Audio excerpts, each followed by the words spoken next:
MedBricks Webcast is a new kind of healthcare media channel to break the silo mentality and foster interdisciplinary thinking. Our mission is to fill that gap and to create a curiosity through different lenses, tapping the passion that guided the historical figures in medicine and bringing present-day groundbreaking research to the front lines. We interview physicians and leaders in the industry about present-day healthcare challenges on our live programming.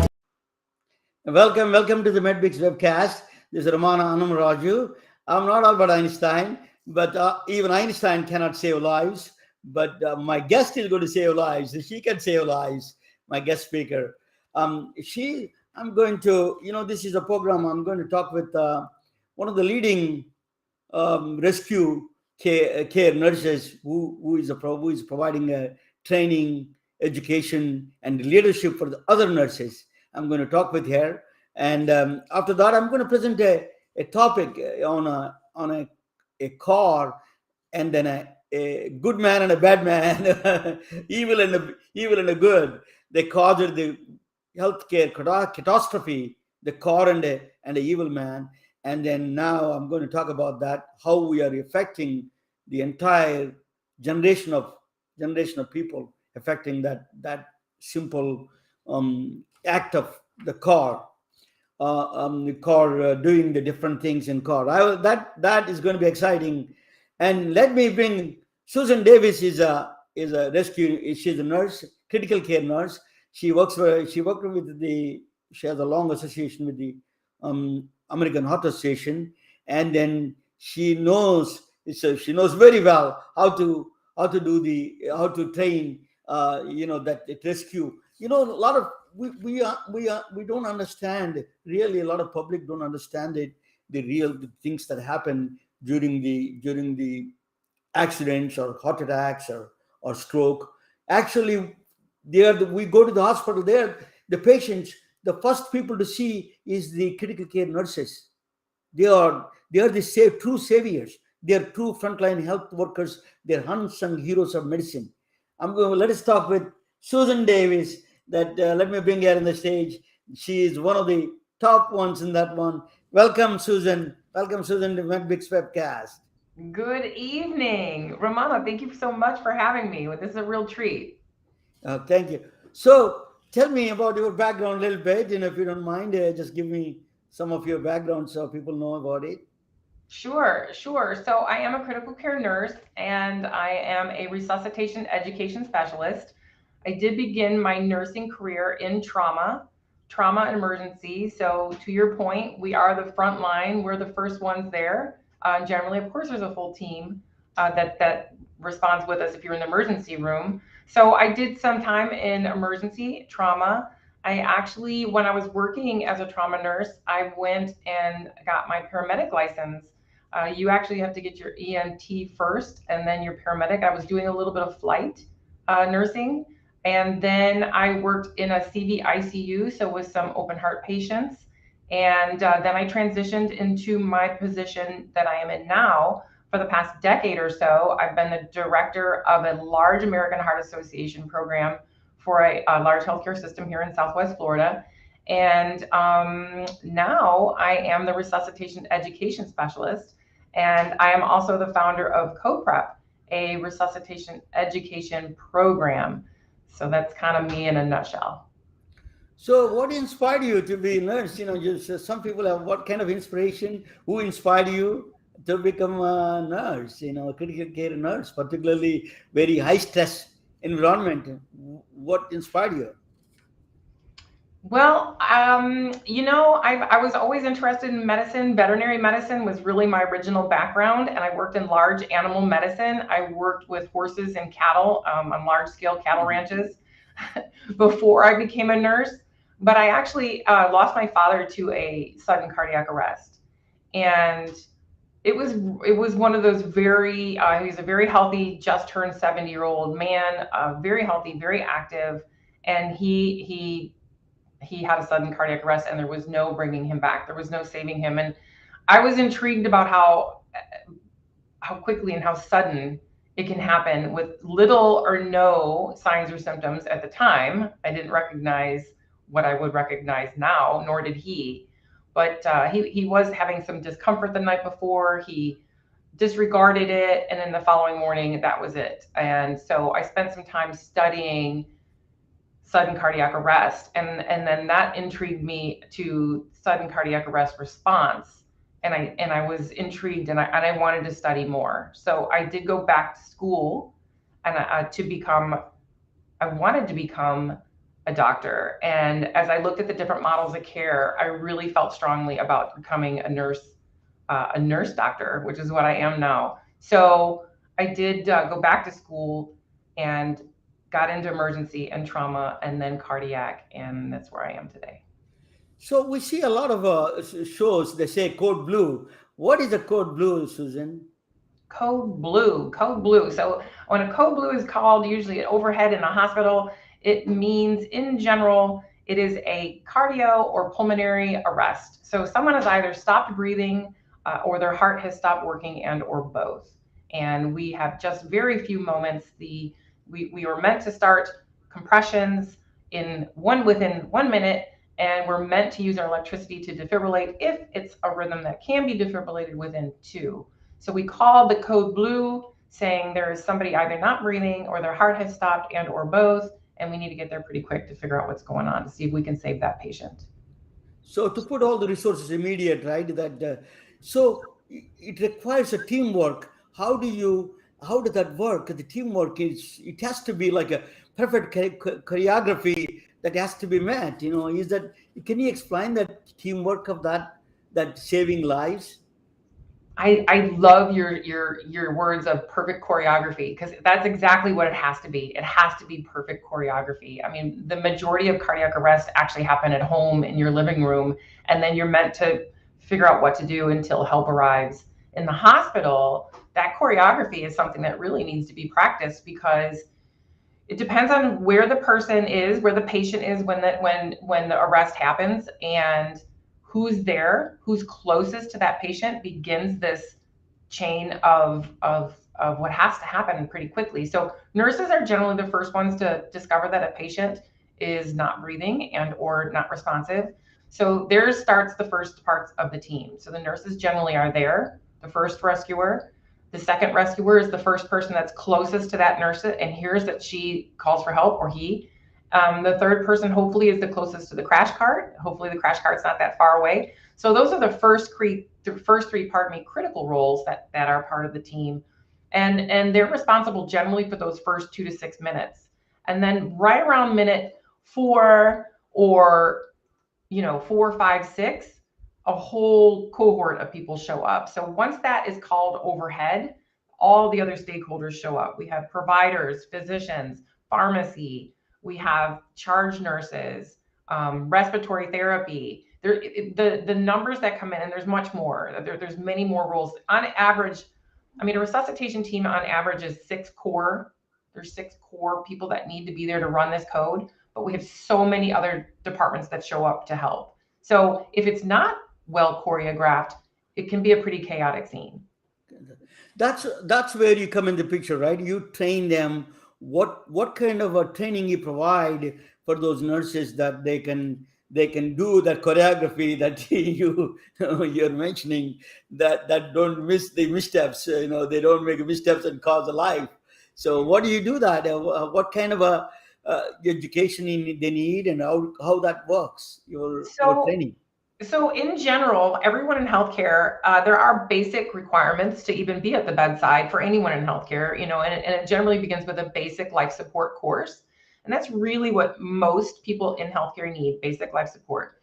Of course, if you're going to get into different areas, little more the critical care areas, then the requirement is advanced cardiac life support. And then if it's a pediatric area, pediatric life support. And then there's more. But beginning with just the basic life support, that training is once every 2 years. And so we all have to have that. And it's generally in a classroom in a land far away from where this critical event is happening, low frequency, high risk event.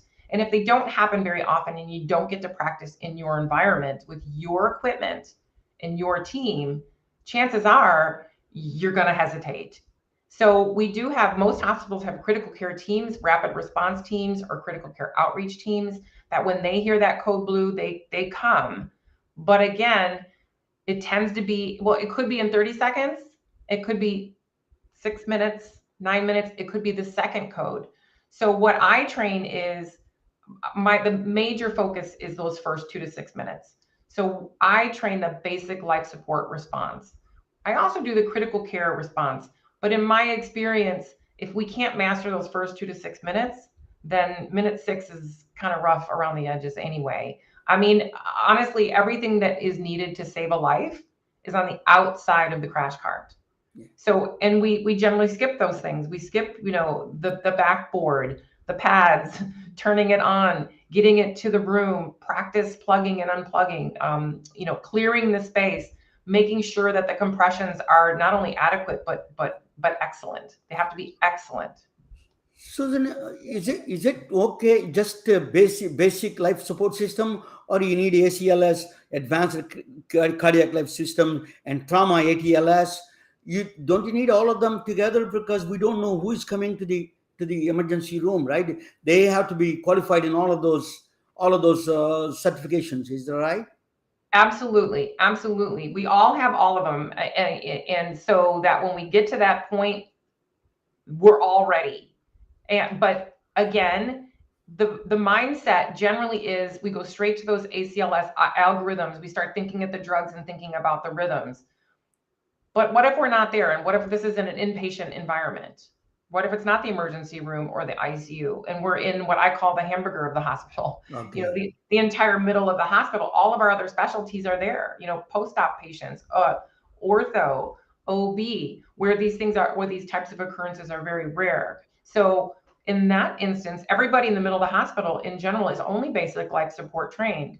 Yet the equipment that they have available to them, a manual defibrillator, in general is meant to be run by an advanced cardiac life support person.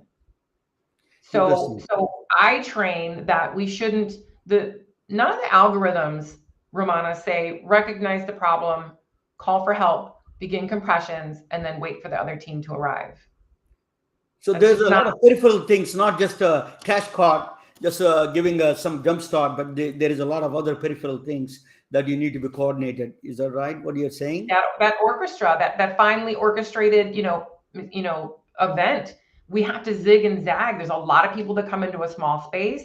We have got to get our critical care equipment in there. We've got to get the patient in an ideal position for the best compressions. The pads have to go on. The machine has to be used. So we train a lot on the defibrillator. We use the equipment on the outside of the cart. Now, if in all teams, and we have to throw in a little sidebar here, post-pandemic, even pre-pandemic, but post-pandemic, a lot of our nurses are, and not only just nurses, but our team members are new.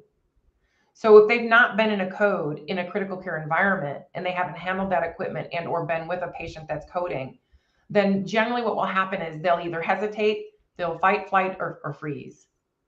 And so we have to practice and drill in that type of a scenario, so that everybody, regardless of your job description, can handle respirator 1, 2, and 3 until the team arrives.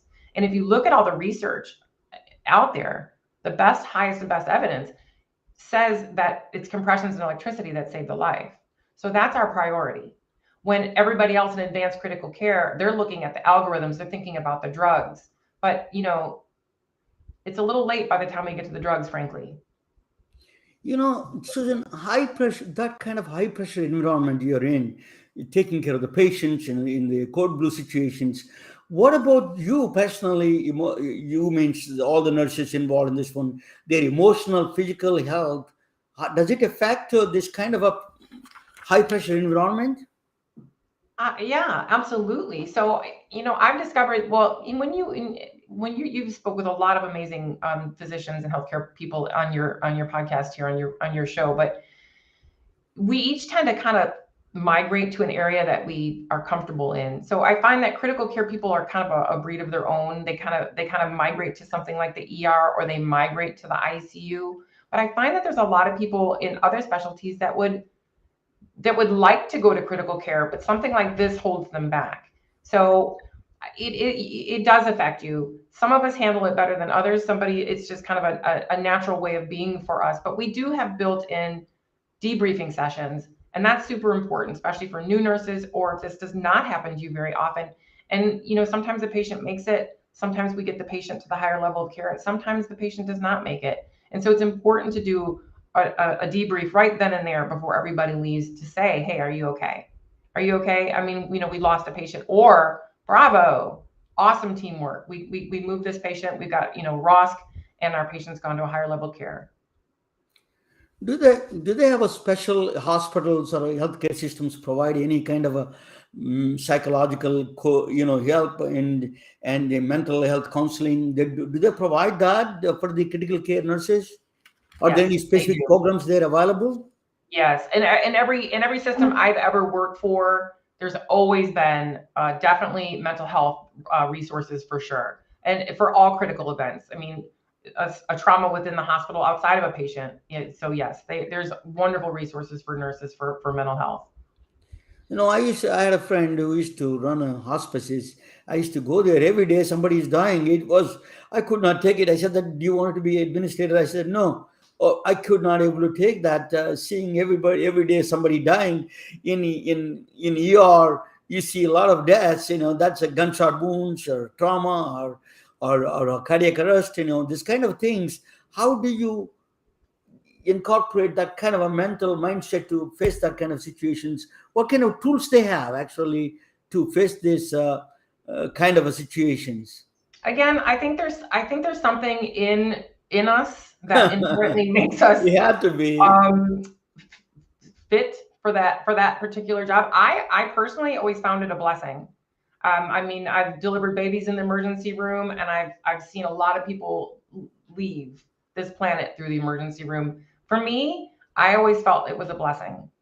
I felt like I was the one that was there with them, and I would send them with dignity and respect in a way that nurses do every single day. So I think if it's not your cup of tea, perhaps you would work in a different area than a department that has so much of it. I'm from India originally. Then I went to school here, but when my father was crossing the road one day, and he was 80 years old, and some drunk driver hit him, and there is no trauma network in India. So he was taken to the closest hospital. They would coordination is horrible. I was on the phone from here, and then my brothers are there. It is coordination is still very primitive coordination. There is not coordination non-existent actually. That when you're saying the choreography, there is no choreography at all. There's zero. So that kind of people, my father died because of that reason. You could have been saved easily. So there is a lot of deaths happening. India is becoming a superpower now. They are becoming like China and India. They have a lot of resources. We need really in this area because there's a lot of traffic on the streets. People are rushing to the offices, a lot of call centers. So what we need is a good um, training program in India to install in the hospitals, even a basic clinics itself, and moderate clinics, medium clinics. They need this program. So do you think all the other countries really could use your help in that direction? Well, first of all, what a horrible story about your father. I'm so sorry. Uh, That's just a terrible story. I mean, it's a human right. It's a basic human right to have care, to be cared for. It's so if you have a heart, you qualify for my training. So I don't care where on the planet anybody is. I'm right now ready to go wherever. In fact, it's funny you should mention, because I am working with a team in India right now, and there's a couple hospitals in their area that I'm working towards perhaps heading to this year. I'm really excited about that. So in answer to your question, if you have a heart, you qualify. This stuff does not have boundaries, yeah. have borders. So I'd love to work in India. Actually, more I talk with the nurses, they are the most compassionate people. They understand. They are the true patient advocates. So let me present something that is very interesting. Both of us can watch and you can do. I'm going to talk about something interesting part. I'm going to bring you to this side, both of us. Okay. So I'm going to talk about this a car, one fine car, one evil man, root cause of all healthcare catastrophe still we are facing. Autism spectrum went up, children, criminal behavior went up, intelligence level 800 million points overall went down. This is a really studies done. Let me show you what that is. Martin Luther King said that when evil men plot, good men plan. We are both unfortunate and fortunate. So that is a very mantra for me. So there is a health catastrophe happened. This is an evil man. This is a good man. The car is in between Cadillac car. I will explain to you why that came in the picture. In 1908, a Belle Isle Bridge in Detroit, there is a woman got the woman got stuck on the Belle Isle Bridge in 1908. Some passerby wanted to help, and then to her for her car. So they used to have a cranking. If you know, in the 1908, they have a crank car. You have to crank it. If I will show you how the crank looks like. That looks like that. I used to, when I was in India, I used to see that because all the leftover cars used to come to my village. So I used to see these kind of cars. So you have to do that.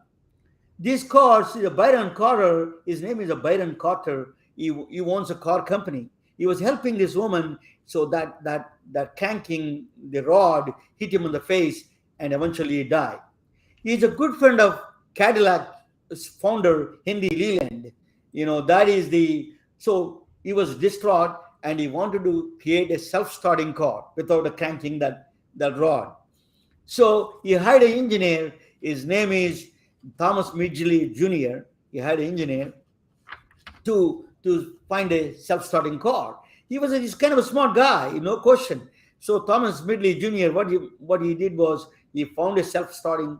He found the spark plug and all those things. He invented it, and then he created the self-starting car. But there is one big problem is happened. It's called a knocking. Knocking is that, if you see that in India, I used to see that in tractors, that pipe that you see, that the exhaust pump moves, shakes all the times. Engine shakes. A lot of people in my village used to stop in 1900s, early 1900s. That's a big problem in even America, that they stop and then it's knocking. It knocks because the gas the gas has a problem. Is the piston mistiming of the piston? It is actually knocking happens. So it's a big problem. What he did was this Thomas Midgley Jr. What he did was he added a lead to the gasoline, a small catalyst. So the lead, that was a big hit. That was a knocking went down, and then that is a big. So in Indianapolis 500 in the 1923, all three winners used a leaded gasoline. They added a lead in the gasoline. So all the three winners are the use a leaded gas for their cars. So that is the explosion. So the Unholy Alliance started. General Motors, DuPont, Standard Oil, now Exxon Mobil, started a corporation called Ethyl Corporation. They advertise it as a anti-knocking compound. Lead is an anti-knocking compound. Leaded gasoline. But there are people, skeptics there. 1950 was exploded with the cars with the leaded gas.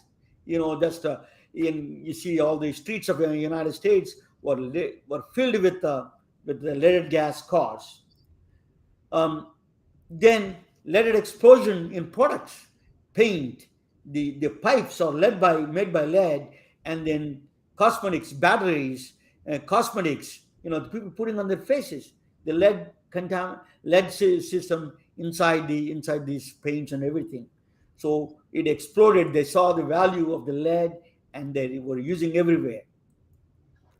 But there are skeptics. The 150 years ago, before even lead started, Benjamin Franklin in Pennsylvania Gazette, he wrote that there is a problem with the dangers of the lead. Lead is dangerous. MIT and Yale, they both published the dangers of the lead.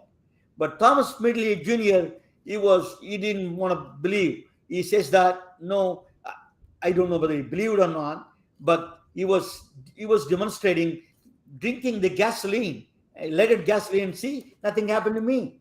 And then throwing up and then showing up to lit up the fire.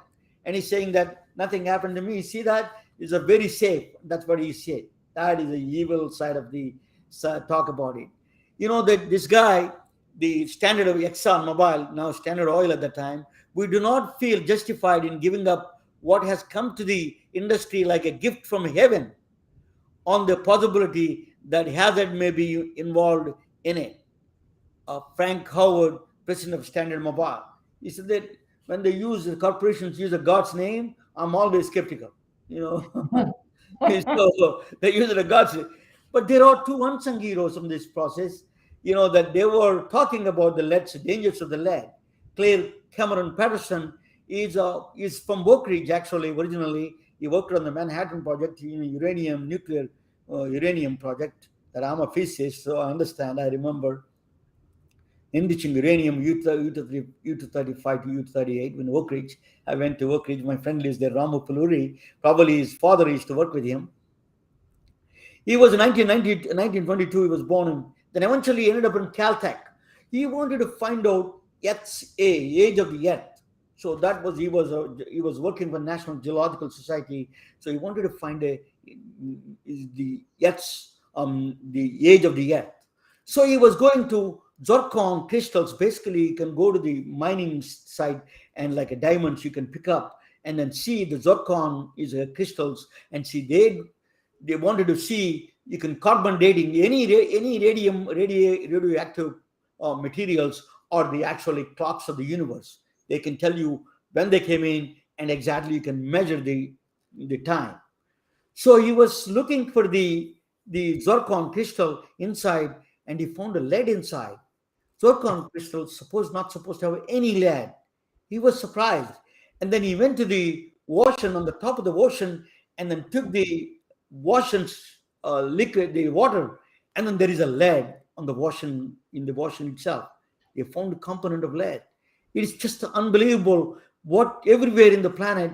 And then he went to Greenland and then Antarctica, and the top of it is there. He has to dig into a lot of the graves, and then what he did was he got it from a he got a mummies from the Egypt, actually, and Peruvian mummies, and then he measured the Earth's age. Actually went all the way to Antarctica in the bottom of that, almost he drove to like 200, 500 feet to the Antarctica and got the snow and then checked the water there is no carbon there is no lead there. That is, then he found out eventually with the meteorites, he found out the Earth's age is 4 billion. He is the one who found out the Earth's age. But during this process, he found out the entire planet was filled with lead. American cars filled up all over the world, the gas, the lead. That is surprising. There is a woman, she's a doctor, Dr. Alice Hamilton, she is from Chicago. She's from actually Hull House. She was a true physician. She cared for people. She lived it's a poor house, Hull House, and it's like a federally qualified health clinic. She was working there and she was staying with those people.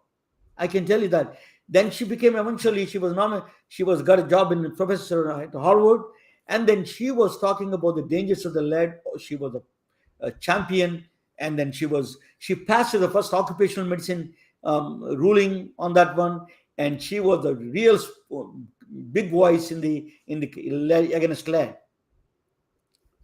But let me tell you what the lead problem is. Lead is a toxic. What it is, lead mimics calcium. That it is actually, if the protein signaling proteins that the biological process and the metabolic process that happens in the signaling process, there is a calcium ion is there. When lead goes inside, it looks like so body doesn't know the difference. It cannot get rid of lead because it thinks it's a calcium. So, but the calcium, that's what it is. It stops all the signaling process and everything. And you see in the right side X-ray, you see the lining of the lead deposits in the bones. It is just unbelievable. So the pregnant woman can pass through a placenta to the babies to the lead. That is a big problem because it has a devastating effect on children.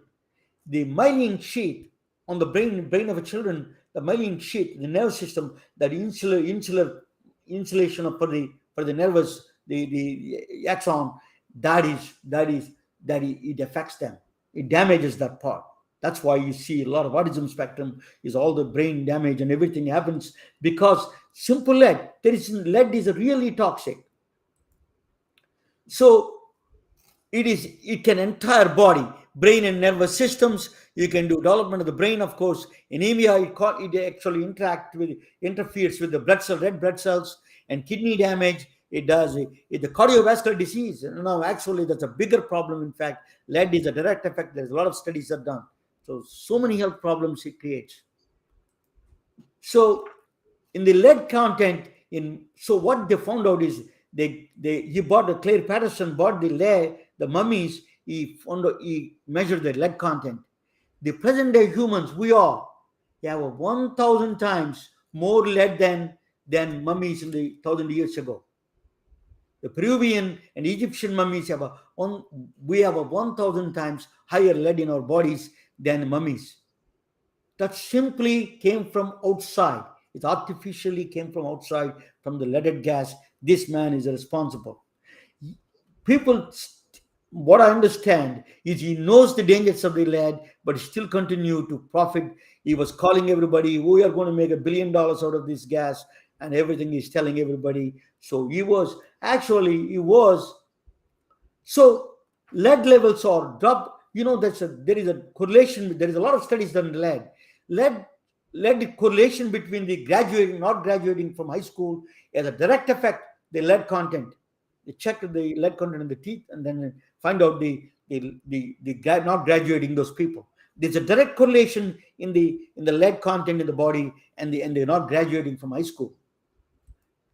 So then not only that, the people who are at the high risk is people who are born in 1951 between 1980, people with a high risk.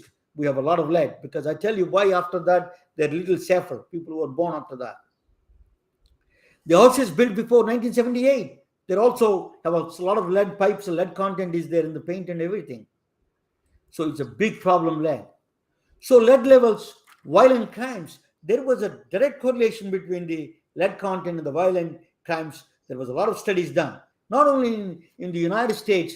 So that is actually in everywhere. Britain, you see, Britain, US, Australia, Canada, they did the studies, they found the correlation between the lead content in the body and the violent crimes. That is very surprising. Then in the cardiovascular level, there's a lot of studies are now being done. Lead levels or violent crimes, not only violent crimes, it is causing a lot of cardiovascular problems. That's what they say, the hardening of the arteries. CDC that immediately dropped the lead levels by the years 1960. They have 60 micrograms per deciliter they used to have. Now they dropped it slowly by year all the way to 2012 and 2021. They dropped it to 3.5. Now there is no safe level. All of the zero levels are better. That's what they said, CDC. So it is 3.5. That is the acceptable microgram day per deciliter. Now, you know that is a CDC. But how do you find out the lead testing? You can send it through urine, blood, hair, and X-ray. There's not much of a treatment. Chelation therapy is a treatment. The diet and calcium and iron infusions, they're all important. But chelation therapy can take also the good parts of the calcium. So you have to be very careful. So lead poisoning is just prevention is the best one. So you can do X-ray fluoroscopy. You can do that. You can find it several ways. You can find the lead testing. It is a comprehensive testing. You have to correlate with other data actually. But Thomas Midgley Jr., he moved to Florida. Actually, not too far from Susan. He died he had a polio. He had a lead poisoning. This guy who he added a lead gas to the gasoline, and then he aged at 55. He invented a mechanical bed, and he was strangled to death. He was strangled to death in mechanical bed. Unfortunately. But so World Health Organization So these are the countries are the biggest. These are the countries, they got the lead now from the United States and Washington and everywhere spread out. So Bangladesh, for example, Nigeria has a 45 micrograms per deciliter. That's a dangerous levels. Some children have that one. And Bangladesh has a 9.7, and then China has a lot. One of the highest is the top 10 countries as the lead content in China. There's a lot of small third world countries have the leaded gas. They use it for a long time, so they have all these problems right now. But unfortunately, India doesn't have a lot of cars before 1980s, so that's why lead. But still, is not in the top 10 countries. But still, the leaded gas, the use rate in 70s to 19, whatever the small amount they use rate. This is a 40% of children in India in cities, particularly in urban cities, they have more than a 5 microgram per deciliter. That's not acceptable at the CDC level. That's kind of a warning sign. In the United States also, there's a lot, 2.5% children is exposed to far more than 5 microgram per deciliter. This is the state of the affairs. You can also, there's a global lead form. You can check in the Google it and check it out.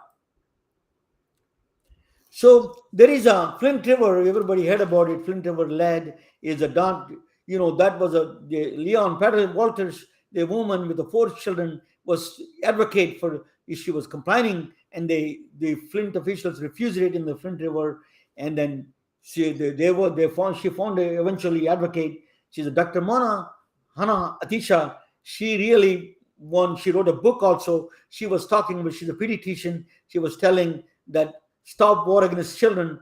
This is a truly a lead poisoning in the Flint River, and then they tested it and they found out the leaded pipelines that are causing a lot of leaking into the water and causing these problems. And she's a true hero. So she wrote what the eyes don't see, the lead you can't see, but is actually we are waging a war against children. It is if you talk about compassion, that is this is killing our own children. That is extreme. So we need heroes. Florence Nightingale. I did Donna. I did a few of them. Mary Curie. All of them are heroes. Like Susan Davis. She's a hero. She's saving people. So we need more heroes like that. Thank you for watching.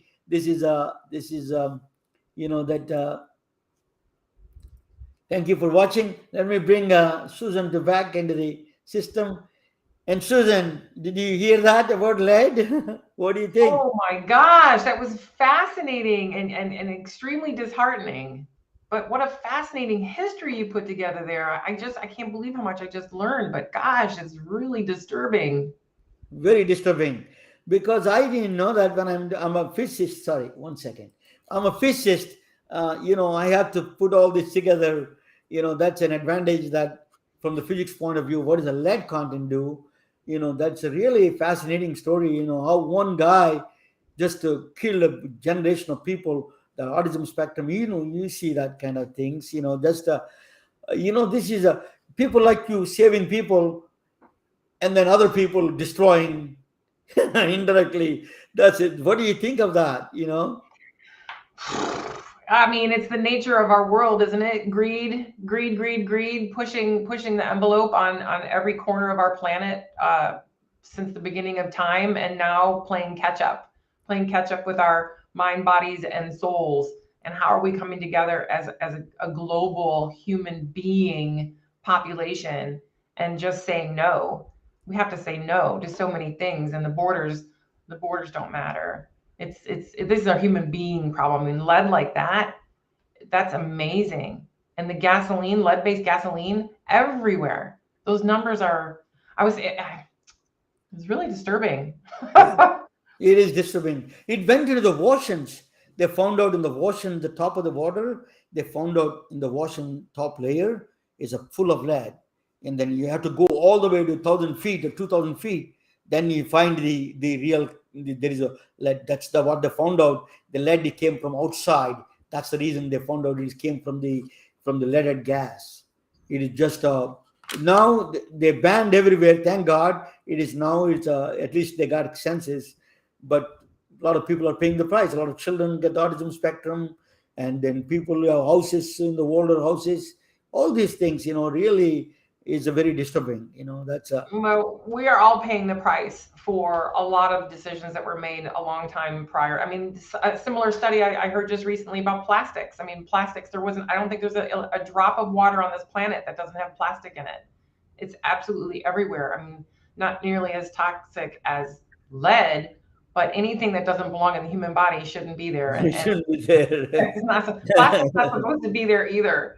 There's just a Yeah. lot of stuff. And it begs our health, our health, and what choices are we making that are within our control? I mean, Thank you what for liking decisions are we the. making within our control? I'm glad that you like the presentation. That is, it's a word. So tell me about the Rescue RN. What kind of things you do in rescuern.com? Is basically, can they online courses, or you provide, and then sometimes you go to physically and the places and then train?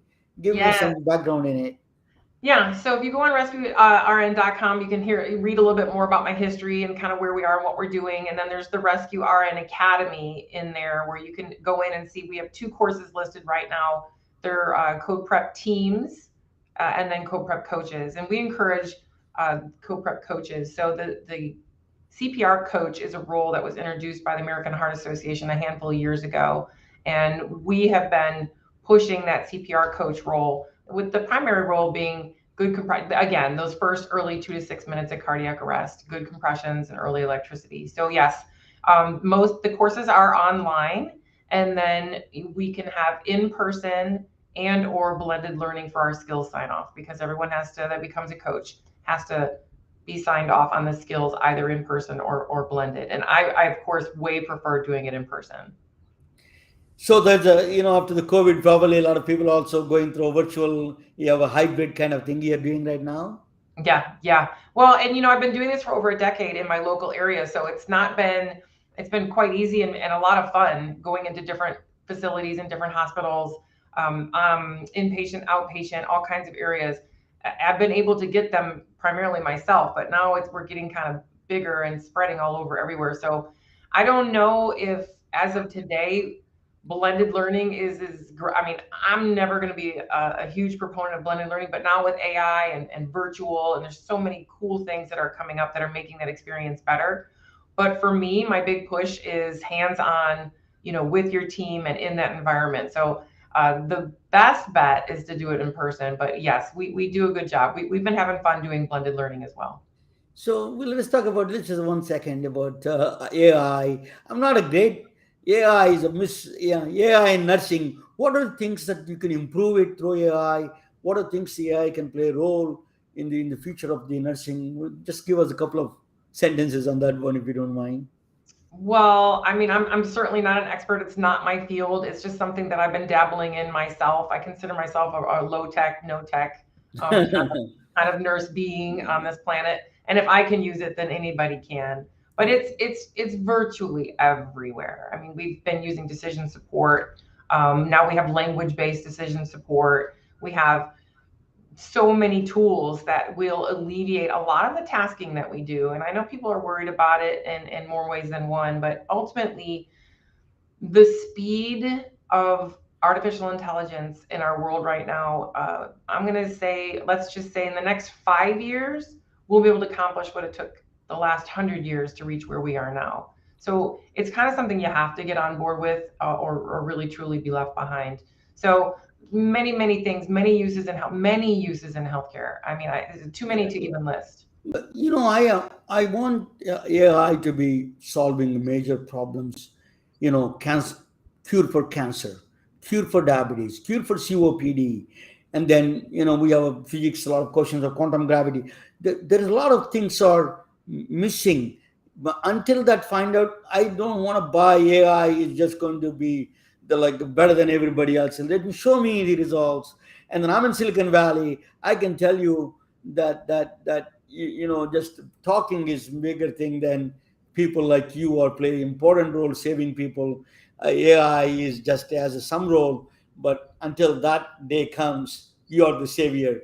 It's truly an honor to talk with you, Susan.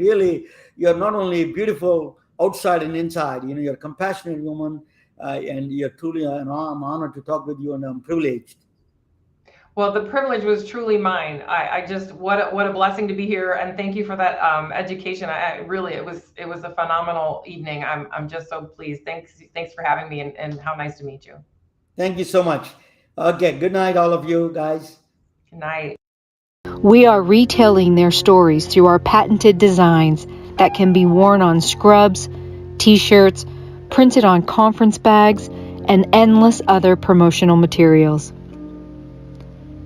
Daily Wear for Medicine is the first ever of its kind to create curiosity in medicine through visual art. We at MedBricks are celebrating unsung heroes of the past who made enormous contributions to the field of medicine through our unique campaign called Daily Wear for Medicine.